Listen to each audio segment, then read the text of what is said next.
I have been really challenged just to think about when a speed bump comes up in my quest for curiosity, to be able to name it and be able to have that deep breath, that self-soothing, that ability to say, I want to clear this away so that I can really wonder about what's happening with other people. And so closing that distance can be hard, but man, there's just so much that you can learn from other people. And I love what's happening at Newman. It's a great model. Yeah, and we've talked about that in the past with State of the Union. Like if you have your students spend time at the retirement villages, there's just a lot of richness of life, and we need more of that.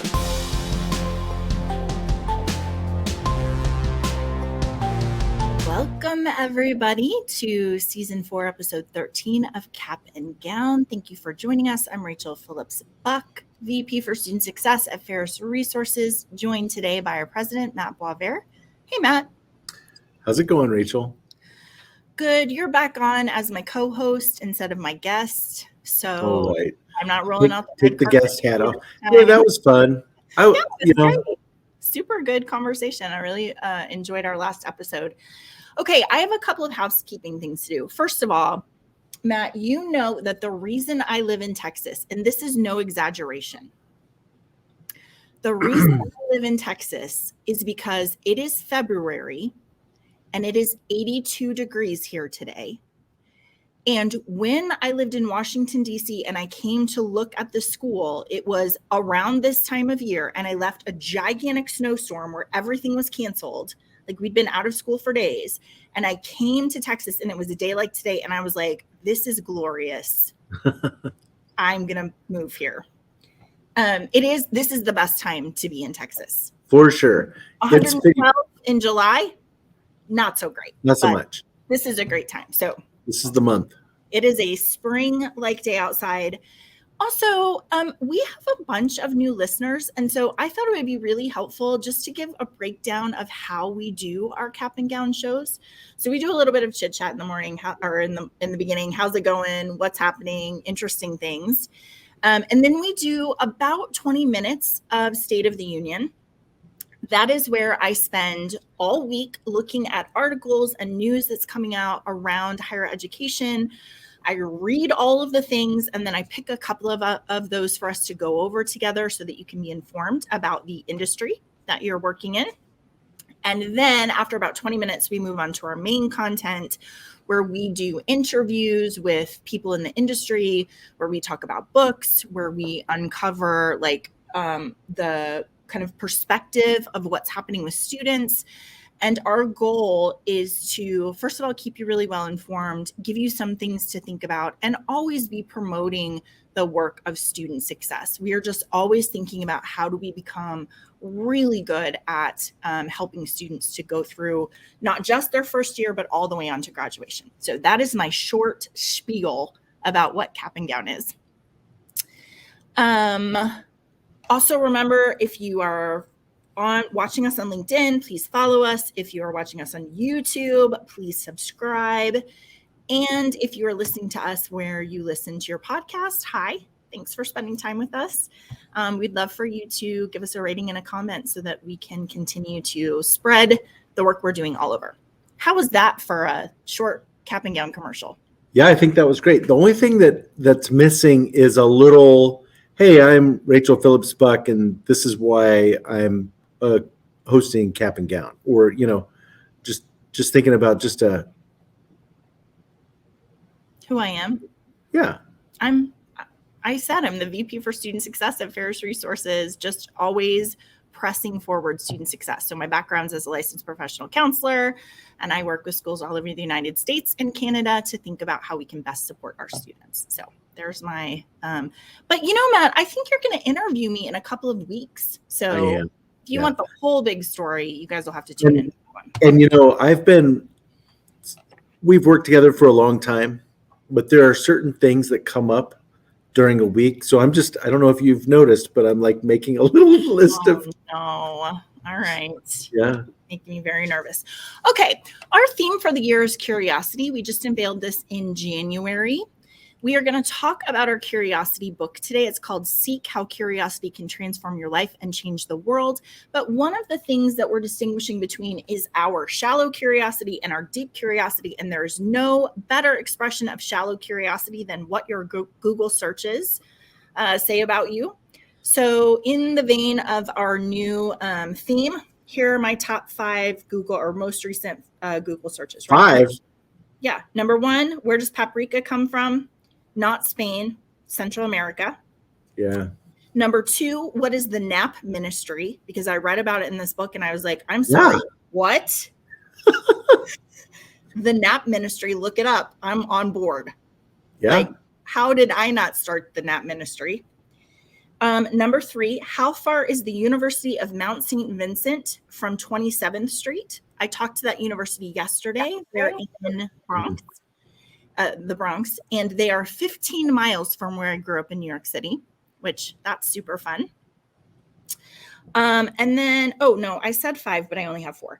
And then the last one is, which I did not get a good answer for this. So if anyone has an answer, please tell, like, find a way to contact me. Okay. How to show pages in my Kindle on the iPad instead of location. Oh, I gotcha. No, I think you think that's easy. It is not. I don't know what location means. Actually, I do, because I did a lot of research about this, but it's very complicated on the iPad to make it shift to pages. I followed all these tutorials and it would be like step up to 5. And then the last step, I wouldn't have what they were showing. So anyway, those are my top 4 Google searches. Do you have yours? I do. Oh, I understand the problem here because it's not on a Kindle, it's on the iPad. Right. It's the Kindle app on the iPad, and it gets confused. Right. Okay, so let's see. One of my Google searches was types of stars. Okay. So that's interesting. There's 7. Oh. This comes out of a book that I'm reading. Another was lion mane. Oh, yeah. The mushroom lion's mane. The fungus, yeah. Lion's mane, yeah. This one's funny. It's called Pocket GM, so it's draft guide. Okay. So it's good. I feel like I should probably explain that, but no, you just keep going. Okay. And then number 4, this is interesting. QR code FBI warning. So this came up this morning. Oh, okay. All right. Welcome to a look into our shallow curiosities. Aren't you curious about any of those? Of course. Curious about all of them, but we don't have time to unpack all of the things that we think about in a day. So there you go. That would be a new segment for Cap and Gown. We don't have time for that. That's a different podcast. That's a curiosity podcast. All right. That means it is time for our next segment, which is called State of the Union.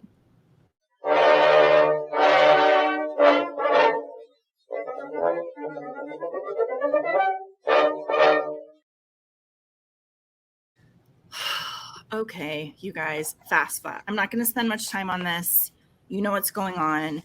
The new things that have developed are they're talking about the details of the $500 million of the FAFSA support fund. No, it's not. I'm sorry. You're right. Because that would actually be helpful. Makes sense. $50 million for the FAFSA support fund. I did the math. It's like $12,500 per, whatever. It's not a lot of money per school. So that's not the right math. It's like a very small number of schools are getting it. So obviously all historic Black colleges and universities, as well as tribal colleges and universities, are going to get some of the support. The article is all about how it's going to these people who are then going to give it to these people who are going to give it to these people who then are going to actually give you the support. So I don't have a lot of confidence in that. And, Matt, this started off as it's crazy what's happening with FAFSA, and it's quickly turning into it's not really funny. It's kind of a complete disaster. So the other thing that's happening is a lot of schools actually, because they're anxious about what's going on, they're creating their own ballpark estimate application. Yeah. So Southwestern University in Texas was one of the first. They were just like, hey, this is not going to work. They have a formula that mimics the new student aid index calculations. they're doing guarantees on that if they tell you this is how much aid you will get and you actually end up getting less, they will cover the difference. And if you get more when the actual application comes in, they will apply that to your bill. So there are just schools all over who are like, hey, we want to make sure that we can at least give you some assurances of, given the equation that we know about, this is about what you would get. So I really, really appreciate that. And our friends at Credo actually just put out a FAFSA strategy guide to support student success. So here is the link for that, but you can just search for that title and Credo, and it just goes through, hey, here's what's happening, here's what you need to do specifically around student success. So at this point, I think everybody is just looking for resources and really trying to scramble to figure out what we're going to do about FAFSA. So there's that. Okay. Cornell and Penn, University of Pennsylvania, stopped releasing the dean's lists a couple of years ago a couple of semesters ago, to reduce students' academic stress. They were like, this is really stressful. Everybody is a perfectionist on our campus. They feel pressured to earn the highest grades. It's not good for their mental health. Some people are pushing back and saying like, hey, we appreciate a culture of individual achievement. We like the dean's list. It's something that we're striving for. So of course you have two camps. What I think is funny about this article is that the vice president for external affairs for Cornell's student government organization said the change has gone virtually unnoticed by most students since it went into effect last semester, which kind of makes me think there's two kinds of students who care about it and students who don't. And for the students who don't care about it not existing anymore, like they haven't noticed. And then for those who are like, I really want to get on the dean's list, they're very unhappy that it's gone. So I think this is interesting, Rachel, if you think about, so your experience in college, did you know there was a dean's list? No. Did you want to be on the dean's list? No. And if my daughter was in college, she would have researched the dean's list before she ever set foot on campus, and she would be like, what do I have to do to be on that? Right? So it's just different strokes for different people is all. I'm somewhere between the two of you because I didn't know there was a dean's list until I got a letter that I was on it. Oh. And then I was like, oh, that's a thing that I need to do. So then it was game on. Yeah. Good. But I never made decision because of the dean's list. It was nice to earn it. That's probably a good continuum. I think we probably represent the three. Yeah. There. All right. Okay. We have a great article about research highlighting common barriers to re-enrolling in college. This comes out of a study from California that the National Student Clearinghouse did, where they are looking at 6 million Californians aged 25 to 64 who've completed some college but have not yet earned a credential. So they're trying to figure out, like, how do we get these students to be able to come back and be successful? And they really are detailed about, you need to do strategic outreach. A lot of these students have said they never heard actually from their schools after they dropped out. And so being able to say like, hey, you can come back. You actually are eligible to be able to come back and finish. And here's the timeline is one of the things that they suggest. Really understanding what the barriers are to enrollment. So things like registration, being confused about that. And then also just being able to have like things like, I love this language. This comes out of the University of Miami, where they have a comebacker orientation, which is like very specialized for this group of students. Adult focused advising, a lot of online resources, and really good academic and planning and progress for those students who are like, I just have 2 semesters. Can I fit it into my busy life? So it's a great article that just is very detailed about how you can do that well. Well, I'm passionate about service design, and this is perfect for service blueprinting. Again, through the eyes of these comebackers or those who have not yet made that decision, to just unpack like what were the barriers to re-enrolling, what can we do? Yeah, and I wonder about the it's like you just need an on-ramp, right? That's what we're trying to identify. What is the on-ramp for that group to be able to then just come back and be like, yes, I'm going to get on and get back on the highway. So I love that. Also, a really great article about how colleges need an online strategy to better serve first generation students. This is really interesting to me. A majority of college students, around 70%, are now enrolled in at least one online course. So this has become like just the way that it goes. Even if you're not just on online classes, you can be in them like you're taking one or two or a short course or something like that. But they really talk about, for first generation students who are very positive about the shift online, how we design courses to support that population. So things like intentional design, excellent teachers. One of the things they say is the benefit of going online is that you can source the best teachers in the world, right? It's not just the faculty member that lives in the town that you're in, but you can actually find exceptional talent in terms of faculty, personalized learning. And then also, I really love this. They talk about a valuable credentialing for that group of students. And you remember, Matt, last week we talked about the accreditation group that was saying, how do you increase the upward financial mobility of students who graduate and students who don't graduate? So saying, even if you just took some classes from us, how do we then show you the value of those classes?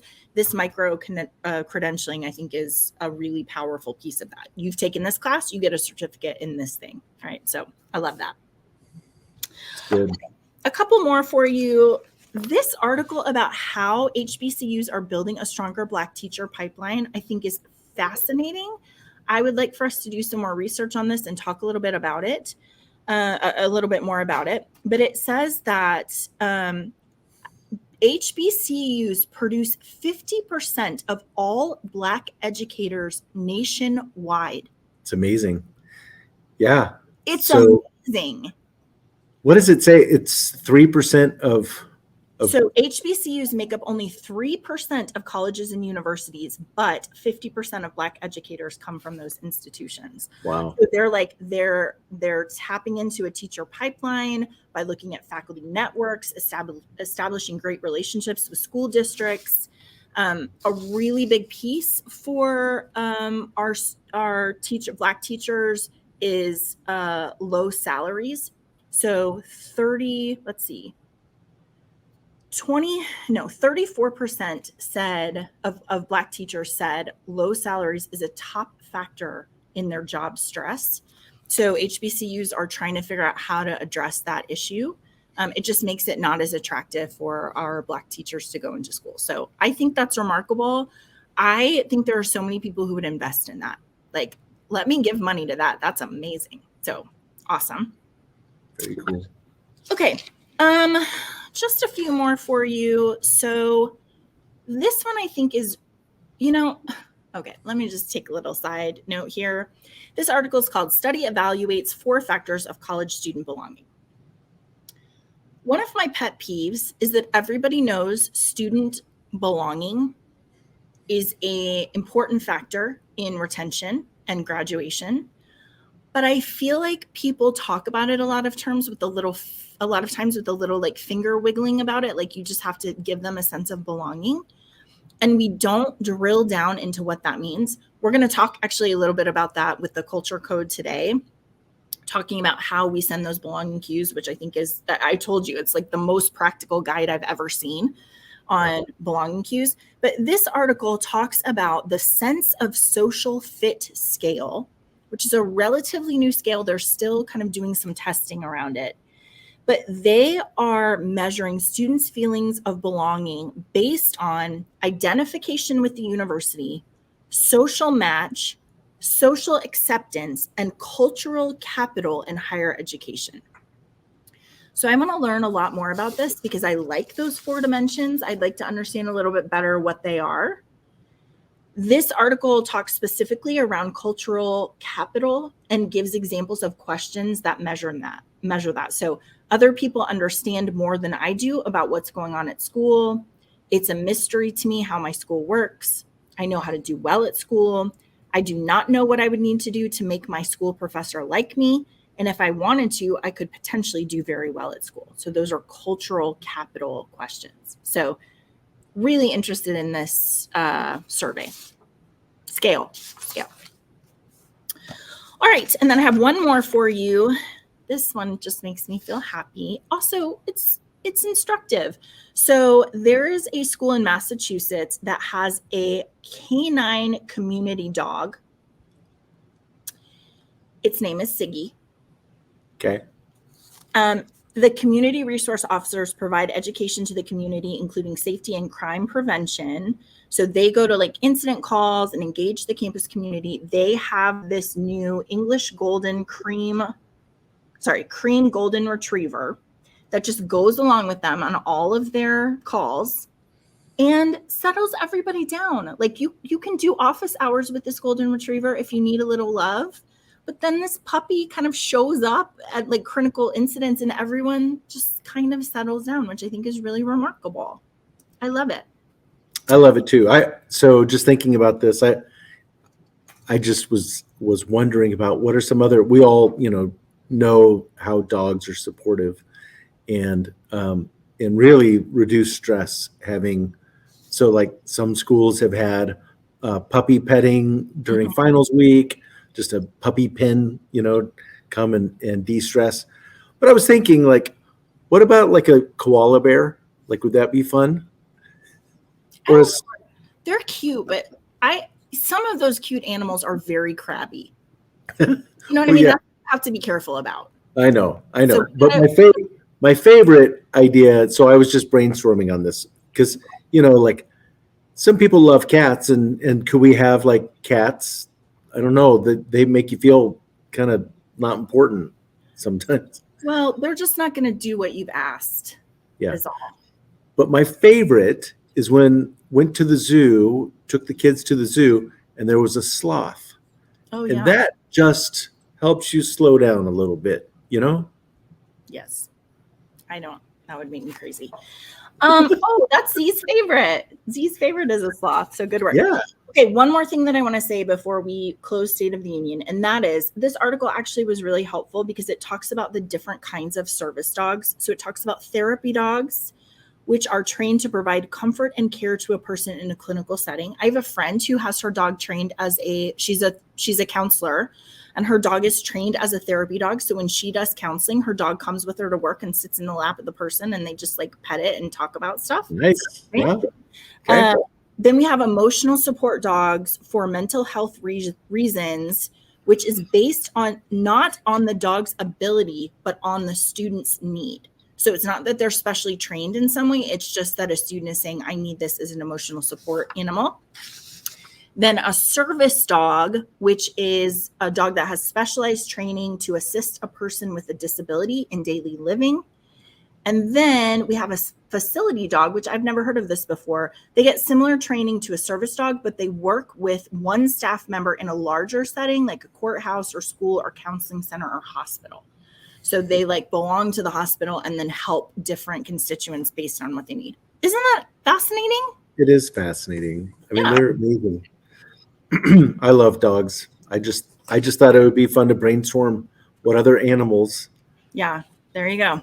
All right, that is the State of the Union. We end with puppies. Matt, I did a presentation the other day that was kind of rough, and I just put puppy pictures in between all of the stuff. Like, let's just take a breath and look at this puppy. So it's a good stress reliever. Good. All right, we are going to talk today, like I said, about this book that we're covering for this semester. We have a couple that we're going to cover over the year, but right now we're talking about Seek. And our topic today is really around speed bumps to curiosity. Before we dive into those speed bumps, I want to talk just a little bit about deep curiosity, which, last time we did this book, the chapter in this book, we talked about shallow curiosity and deep curiosity. But I want to reorient us in deep curiosity for this idea of wondering, of showing up with questions to try to understand deeply another person's perspective or another person's experience. It is not so much like where did paprika come from, but I don't know, my training's in counseling, so it's hard for me to see this any other way. But it is this hat of like, we show up in a room together and I'm trying to understand you. And so I'm not saying like, hey, what is your name? I'm saying, tell me where your name comes from. How did you get that name, right? Or where are you from? No, this is like, so tell me about your experiences. You grew up in Seattle. Help me understand what that was like for you. It's just a lot of help me understand, how did that impact you? How would I see that in your life today? Those kinds of invitations into another person's experience, I think, is so helpful. And the only other, well, not the only other, but another great example of that, when I was thinking about how to describe this idea of deep curiosity, I spent a summer in Croatia teaching English. And I was there to teach English. And so I had a bunch of students, and we would be one on one, but we were learning English in the context of their culture. So I didn't know anything about it. So I was like, teach me where the bakery is, and teach me what you guys do for fun, and show me how to order this. And right, like just a sense of deep curiosity about what it's like to be in this experience that I have no context for and I maybe don't understand. Yeah. That's what we're talking about when we're talking about that deep curiosity piece. So I went on vacation a couple of weeks ago, and I was able to spend time with a retired postmaster. Mm. And we had just talked about curiosity and deep curiosity, and it's like, okay, well, here's an experience I couldn't even imagine, really. But it was just so fascinating to hear about. His father was a mailman, and so it was like a fan. And I think his grandfather was, like, it was a family thing. So just to be in this place where I'm just learning, I'm just listening, and I'm asking more, wanting to hear more questions. How did he get into this career, and then to unpack that, it's pretty fascinating. Just to be able to step back. So it was nice that I was on vacation, Yeah. but just to be able to step back and hear about someone else's totally different life and career, and trying to imagine what that would be like, Yeah. all of the things that he experienced.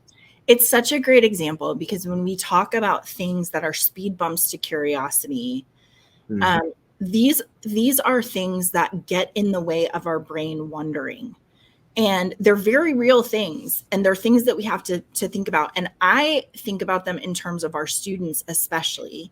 But I think to internalize those as professionals, and to say, what are the things that happen where we move from curiosity and eagerness and openness and time and just that wondering piece to closed off and like, I'm not doing it, right? Yeah. And we're going to talk about the speed bumps of, we have fear, we have trauma, we have time, and we have distance. But I want to just remind us that curiosity is the same as connection brain, and fear is the same as danger brain. So when we talk about our students showing up to campus as freshmen in a danger brain, they're in a fear brain. They are having a hard time being curious because they're worried about all the things we're about to talk about. It's the same, it's fear, right? Danger brain. What are the threats here? What do I need to be careful about? Do I really belong here? What's going to happen to me? And our goal is to move them to connection brain. These are people that I'm going to live with for the next 4 years, that I can understand better. And I would argue that that connection brain is very closely tied to curiosity. It Yeah. is showing up in a place like Croatia and being like, I have no idea. I wonder when you eat dinner, and I wonder where you go, and I wonder where you wake up, right? That sort of curiosity is what we're talking about, moving our students into a sense of belonging and wonderment about this new place instead of danger and fear. Yeah, and so I think there's that piece, which there's a whole lot to unpack when we're thinking about our students. And then there's this other piece when I think about curiosity, and it's where you and I are. It's our friends at universities as professionals, and, like, also, so not just for students, but as we talk through this, how does this apply to you, and where do you find yourself? Are you still in this kind of closed off danger brain? And as we go through it, I think it's fair to say there's a lot that's still happening that keeps us from being curious. Yeah. So being mindful of, impossible. I mean, you could talk about it, but really to model curiosity if you're stuck in this kind of closed off brain, Yeah, for danger sure. brain. Okay, so the first thing is fear. That's a speed bump to curiosity. There are lots of different things that you can be afraid of. You can be afraid of rejection. You can be afraid that you're going to be turned down in this bid for connection. I'm afraid that if I ask you about it, you're going to say it's none of your business. I don't want to talk to you. I'm afraid if I invite you to lunch, you're going to say no, I don't want to spend time with you. The fear of rejection, I think, is a really big piece. And I want to just remind us that fear is a self-protective mechanism that is really, really helpful when you're actually in danger, right? Sure. Like there's the gift of fear. That's a book. Like you need to listen to the places where you are fearful about something, because that is your brain being like, hold on, something's not right here. But we are talking about the fact that sometimes fear gets triggered for you're not unsafe. You're just worried about a thing happening. And so that distinction, I think, is really helpful. Matt, I've told you before, I have multiple times where I have to meet with someone who's a little scary. I'm a little scared of them. And I say to myself before I go into the meeting, Rachel, you are safe. Like, you might have conflict, you might disagree, they might reject you, they might not like you, but you are safe. You don't have to have a fear response. Nothing is going to happen to you that you have to be fearful of, right? And I think, like you said, us practicing that and us modeling that for our students is a really important piece of this fear. Okay, so we have fear of rejection. We have fear of pain. We want to avoid getting hurt, which I think there's a lot of that, especially for our freshmen in transition, but all through the life cycle for our students. How do we avoid being hurt by someone? I think about that specifically around social connections. So maybe academically, not as much, but for sure when you're thinking about making friends and how are you connecting to them, there's that fear of pain, avoiding getting hurt. On the academic side, I think we have a fear of failure. Do not make a fool of yourself, right? So I was telling you that I went to my first Catholic Mass about a year ago. And that idea of like, do not make a fool of yourself was so real, because I had no idea what was going on. And I just wanted to be very, very still and not do the wrong thing. You know what I mean? Like, don't fail at this thing that everybody around me knows how to do. Interesting. Yeah. And I think for academics, that's a really big piece. Just something you want to add to that? No, I think that's an interesting one. Like that's a great example of when that fear is what's looming, kind of has all the weight. If you were able to set that aside and just be present, then it opens up a whole lot of curiosity. Yeah, Like, exactly. I wonder what this person's role is, and I mean, there's just a whole lot that can be explored from an event like that. Well, Matt, I like that example because if you put in a connection brain and curiosity, so if I'm going with my friend Alex, who knows Mass, and I say to him before we go, Alex, I've never been to Mass before, so will you help me understand what's going on? Already I'm in connection brain, right?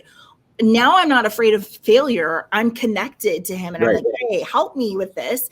And then the entire time I'm going to be saying, okay, what's happening? All right, now what? Okay, now what do we do? What does that mean? Why is that? So it is a great example of being like, nothing bad is going to happen to me. Let's take that fear and be like, you're okay. And now that I have this connection, who's a conduit for me to be able to be curious about what's actually going on around me. So I really love that. And I think it's why peer mentors and pairing students with other students is so powerful, because it takes them away from, I'm going to do something wrong too. You have a guide who's like walking along with you and helping you to be more open and more wondering about what's happening. So yeah. Good. Okay, we have a fear of conflict, which I think this is a really big one, not just for our college students, but I think for a lot of people in the world today. Fear of conflict is do not create tension. Do not talk about things that are going to create tension. And it makes me a little bit sad because I'm thinking about with things like politics or things like your roommate. I was just talking to Michael for Mary Hardin Baylor, who was saying, like, we have to teach people how to be part of a community, and you will have tension with your roommates, and you do have to learn how to talk about it. And that is healthy. That tension and that conflict is really, really healthy. And Matt, I think about so many times where we are sure that we are on a polar opposite political scale from somebody. I think you and I had this years and years ago where we were talking about something political, and I was like, hey, but for real, I'm really curious as to why you're saying that, because my sort of idea was that we were really far apart, and being like, I don't want to create tension, but I want to understand why you're saying that. And then you said something totally reasonable. And I was like, oh, yeah, okay, that makes sense to me. But that fear of creating tension with the people that you're around and the places that you live keeps us from being curious about, why do you think that? And help me understand how that makes sense to you. And why is that so important to you? Right? Yeah. So more about that. No, I think that's good. So as you're going through these, I do think just a self-assessment and an environmental assessment, but like what's keeping us, what's keeping my students, what's keeping me personally, what's keeping our institution from thriving, from being curious. Like we've all been in the room. I kind of talked about it last week when, like, why can't we explore this idea? Why can't we have a good conversation around it? Like, why is this getting shut down? And so just thinking about like what is in our way to us having a good conversation around this, right? Yeah. So this is it a fear of conflict? Faculty aren't always afraid of conflict. They like to challenge and have questions. But what is that speed bump to us having a real conversation? And why are we afraid of real conversation? That's a For concern for me. I think the next two fears are a really big reason why people, especially on a college campus, are afraid to be curious. And that is fear of the unknown and fear of change. So, fear of uncertainty and fear of having to do something different. And I will just say, let me just be honest, when we're in a room and there's a big idea that's presented, exactly as you're talking about, like, why can't we just be curious if we could do this new thing? Why can't we just be curious if we could have a new project or whatever? What happens to me is a fear of the unknown. Oh my gosh, what is that going to mean? And what is that going to take? And how is my life going to change because we're doing that thing? And then also this fear of change where it's like, maybe it's not great, but it's the not great that I know. And so when we're talking about movement into a different place, the worry that we're not just talking about it, but that actually it's going to be some motivator for something to turn out differently can shut down curiosity, right? I don't even want to talk about it because I'm afraid what it's actually going to do is help me understand change is necessary. And that's like a whole thing that I'm really not ready for, right? Yeah. What is the Prochaska's? Yeah, Prochaska's stages of change. Like, I'd like to stay in pre-contemplation. I'm not even ready for contemplation Don't because I introduce me know to an idea. Yeah. contemplation moves to preparation, moves to action, and then everything's different, right? And Matt, I will say that you have a really great strategy for this, because this is a thing that happens between us often, where you're like, this, and I'm like, don't even talk about it. And you are like, okay, that's fine. Of course, we're not going to do this big idea. But if we were, what problems would we have to solve? What questions would we have? What people would we want on our team? And when you take out this is going to lead to a change that I'm not sure I can get behind, and you say, like, could we just be curious of this right now? Because it might be that we ask a lot of questions about it, and at the end we're like, yeah, that was a terrible idea, we actually are not going to do it, but we're well informed about it, right? But I think this is true with our colleagues and with our students, to say, if you are feeling anxiety about the unknown and about change, to just say, I'm not saying that we're going to have to change anything. Let's put that over here and just pretend like this is an idea that we want to explore fully. then what questions would you ask about it, and what would you want to wonder about? And that's a much safer space to be able to be curious, right? Yeah, that's good. Okay. So when we think about fear, one of the things that this book says that I really love is that fear is just excitement without a breath. Meaning, fear is a sort of physiological thing that happens when we're aroused and our heart starts beating faster and we're afraid we're in danger. And the way that you change that to excitement is you have that physiological surge, and then you just take a deep breath. And then it turns into anticipation or excitement. It's still a physiological response to something, but it moves you into this place of curiosity because you settle everything down a little bit, enough to take a pause to say, it's not dangerous. I'm not in trouble. Another thing that they say, which I think is so helpful, both for our students and for us, which is growing is scary and uncomfortable. Growing is just scary and uncomfortable.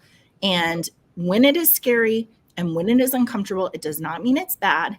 It just means you are at the stage where you're kind of growing a little bit. So I love both of those mantras to be able to take up a beat in the places where your fear flares up and keeps you from being curious. To be able to say, like, I just need to settle that physiological arousal down a little bit. I very clear, like I have three memories. I won't unpack them, but times where I went into a thing or I was introduced to this and I was afraid. And I remember the just taking a deep breath, not because I had any kind of sense to, Yeah. but I remember how I went from that feeling to taking a minute, taking a deep breath, and then what happened next was some life-changing, positive, life-changing experiences, right? I mean, being an entrepreneur, there's a lot of times where you're like, there's a lot of fear moments. But I remember specifically times where taking a deep breath helped back up and think about it in a different way, rather than you just cannot be successful when you're in fear brain, right? Yeah, for sure. We talk a lot about self-soothing, which is such an interesting thing, especially as you're working with kids. And I think it was Gottman who explained self-soothing. He said his daughter was like, so he was saying to his young daughter, you have to learn how to self-soothe. And she's like, I don't even know what you're talking about. What does that mean? And he was like, when you get on top of the high dive and you walk out to the end and you take a deep breath before you jump off, what you do in that moment where you settle yourself and then you jump, that is self-soothing. And she's like, oh, okay. And so, when my daughter was little, I taught her to self-soothe, and she would say, I'm okay, you're okay, I'm strong, and I'm brave. And I was super proud of her, and we did it all the time. But I'll tell you, the times that I was most proud of her is when I was watching her away from me and she would encounter something that made her feel afraid, and she would start saying that to herself. That moment where you're like, it's okay, I'm not in danger, I'm just feeling a thing right now, right, is exactly what we're talking about, propelling you then into curiosity and new experiences and growing and trying things, right? Well, it's interesting because the high dive is a really good example for me. Just going through all of these self-protective mechanisms, like so fear of pain, like I really don't want to get hurt when I jump off of this. But I also, this fear of rejection or like I don't want to belly flop and everyone makes fun of me, which might actually be a fear of failure, right? But then there's this giant fear of unknown, like what's going to happen when I hit the water, right? High dive is a really, that's a great example. Yeah. I don't know if, because I had a lot of fear about going off a high dive for all of those reasons.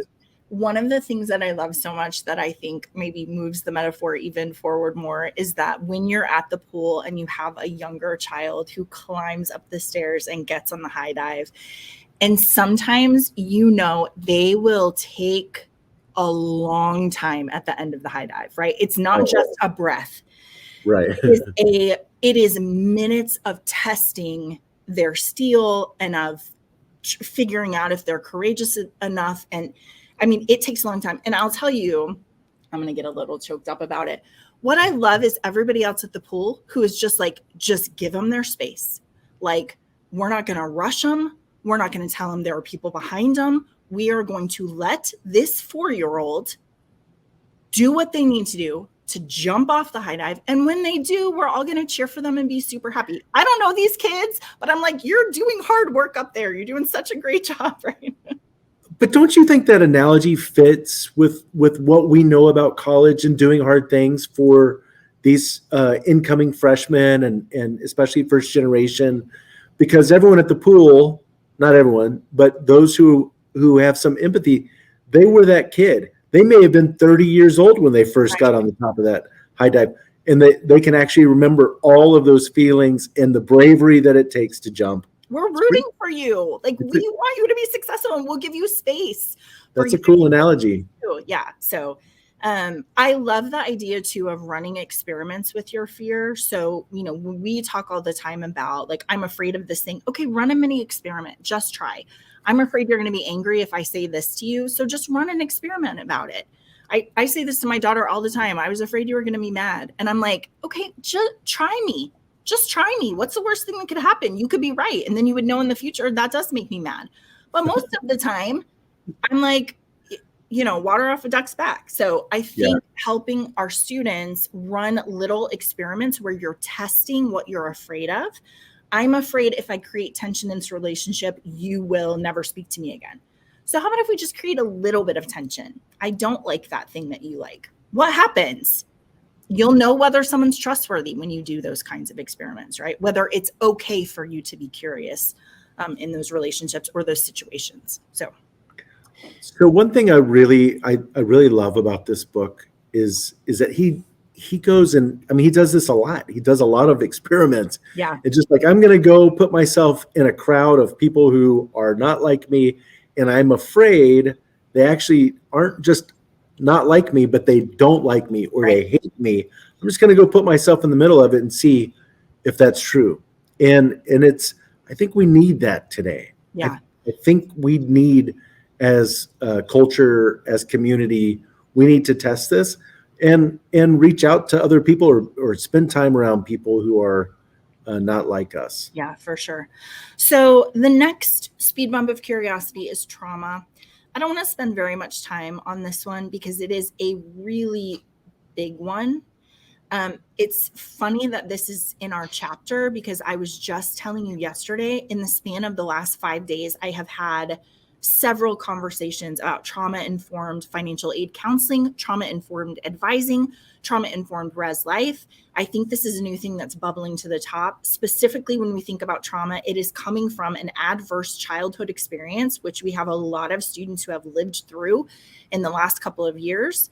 And it is a response that lives in your body that was created to protect you from things that happened to you before that you don't have a lot of control over, that make you respond in a way that is maybe not appropriate to this situation, but 100% appropriate based on what you've experienced. Right. And so it's just a much bigger thing than, okay, take a deep breath and you're okay. It's like, go to counseling. You need to have some real conversations. There's a lot of work to be done around trauma. But I think the point for this short format for us is that understanding and recognizing I don't feel safe here because of something that happened to me. That's where you just pause and say, that's something that I need to address. I really do not feel safe here and I need to go and work on that in some really intensive ways. So it is a totally understandable speed bump to curiosity, but it is a encouragement that when that happens, that you take that journey to help resolve some of that and figure out what you can do about it so that you can be more open and more curious about things. So anything else to say about that? Well, I just think it's so helpful. So just as I was reading through that this is stored in your body, it kind of affects your hardwiring, right? Yeah. It's like your hardware kind of changed. because of this event, and now your body has this protective shell around this thing, right? Yeah. Yeah. So that's super helpful, because then as you can identify that, I appreciate his action of just you have to go slow, take that pause, but you have to recognize it for what it is, exactly as you said. This is past things that may not be appropriate to apply right now. Right. Yep. That's exactly right. Okay. The next one, again, I'm not going to spend very much time on because I feel like you and I have done a whole deep dive on this. So another speed bump to curiosity is time. This book talks about a time famine where you're just like, I don't have enough time to do all the things. And oftentimes it's because your time is being eaten up with just a bunch of junk, right? So you and I did a whole series on stolen focus, which is about how technology was intentionally designed to take up your whole life and distract you from reality. I'm not overstating that, lest Yep. you think that I'm just exaggerating. I'm not. That comes from the book Stolen Focus, which I think is super helpful. I mean, I would make that freshman reading, right? It's just really, really helpful to understand that that is intentional to steal your long, deep thinking about things. Yeah.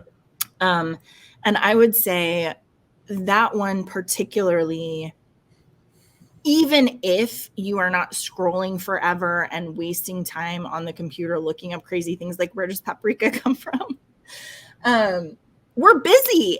Like we're just very busy. We're all wearing 5 different hats. And I was thinking about, Matt, the college students who go to our local university who finished pledging on Sunday and started Sing Song on Monday. And it's like every one of them that I talked to is like the feeling of just on to the next one, on to the next one, on to the next. There's no celebration of those things. There's no rest.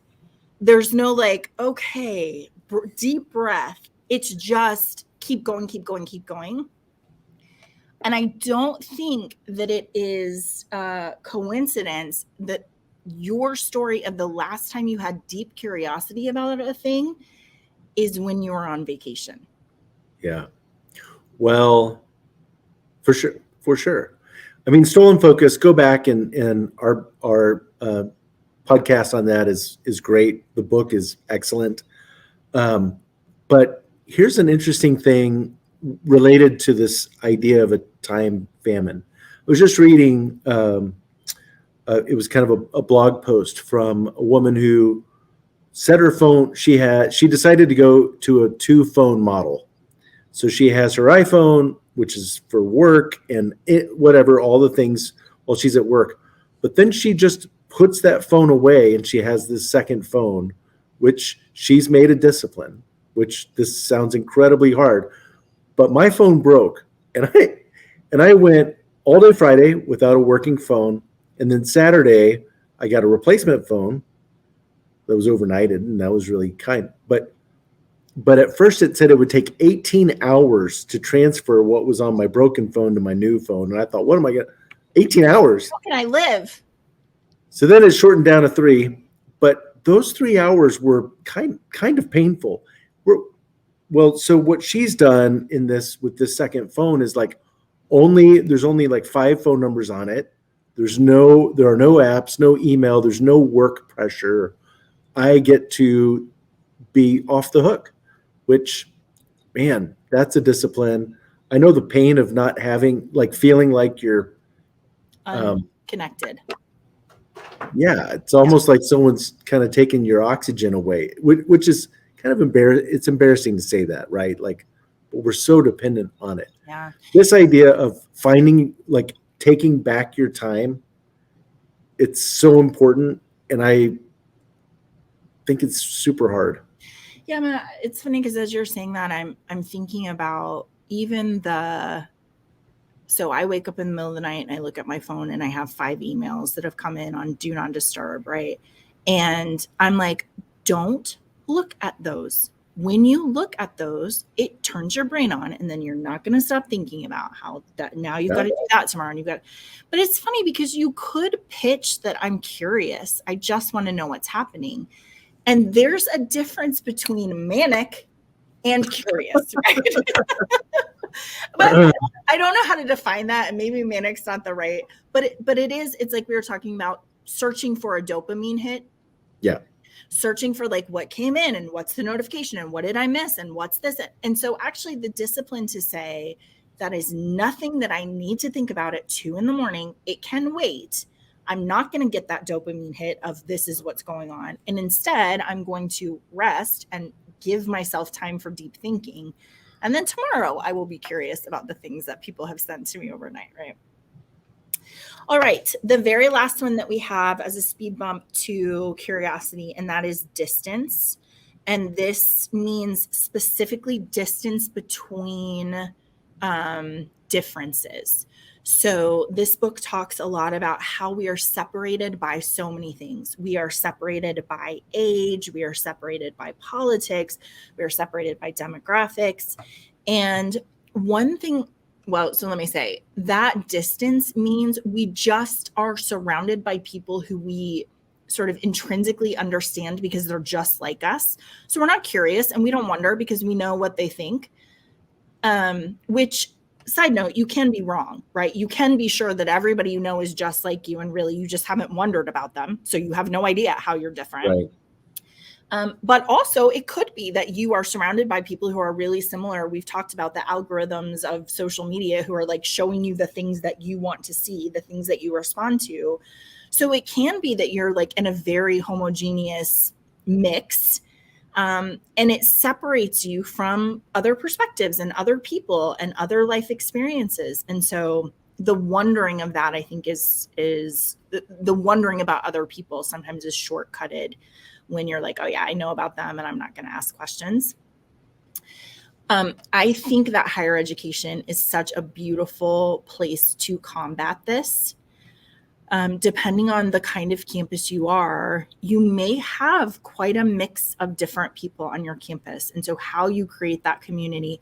I told you about a school that I saw at the last conference I was at, Newman, which is a Catholic university. It's a very small school, but they have just bought some spaces in the convent next to them. So they have 40 sisters and 40 college students who are living together.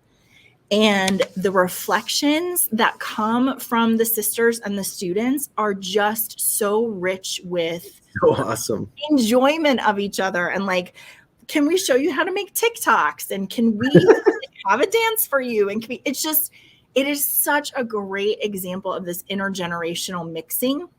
And I would say all of the articles that I've read about it have been about how they have come to appreciate each other so much more, that they had these sort of biases. Like students were like, I didn't want to move in the sisters because they're all old ladies and, you know, they're all nuns. And then they move in and they're like, oh, they're real people who are fun and who do exciting things and have great perspectives and pray for us when we have our exams and that sort of thing.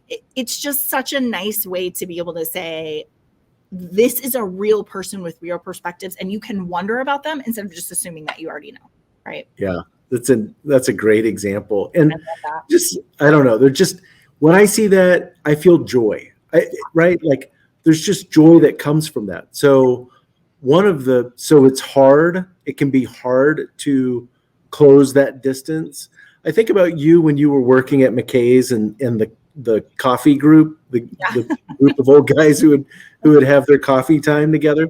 And you're like, who are these guys? 7-year-old men, who come in every single day. 7-year-old Texas men who come in every day, and my job is to keep their coffee cups full. And it was delightful. Like they liked me and I liked them, and I learned a lot from them, listening to them talk about what it's like to live in West Texas and their perspective, right? If you're a curious person, I think I froze. If you're a curious person, you're listening to their conversation, there's just a lot.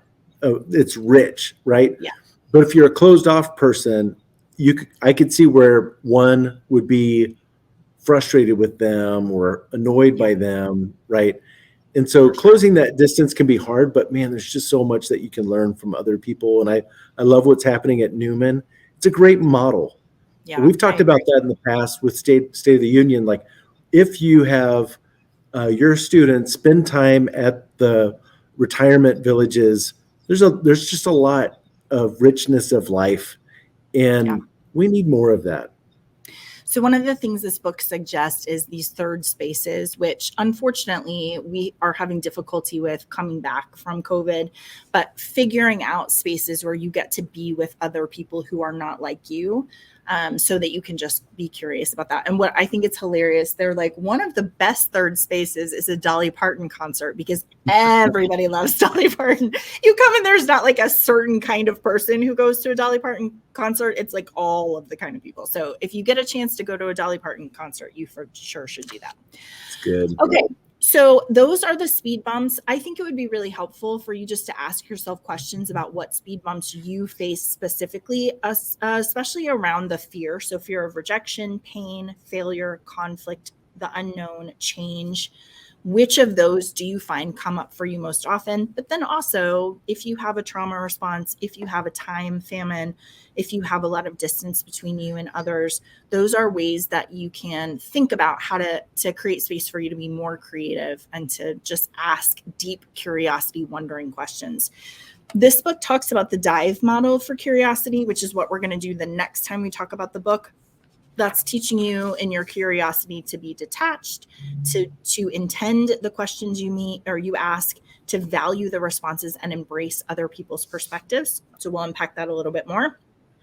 But for now, I have been really challenged just to think about when a speed bump comes up in my quest for curiosity, to be able to name it and be able to have that deep breath, that self-soothing, that ability to say, I want to clear this away so that I can really wonder about what's happening with other people. Matt, next week I have Dr. Schenkel with me, which is going to be amazing. She's going to be talking about transfer credits. She's like a superstar in the world of transfer credits. And so it's going to be very, very instructive. From Texas A&M University system. Yeah.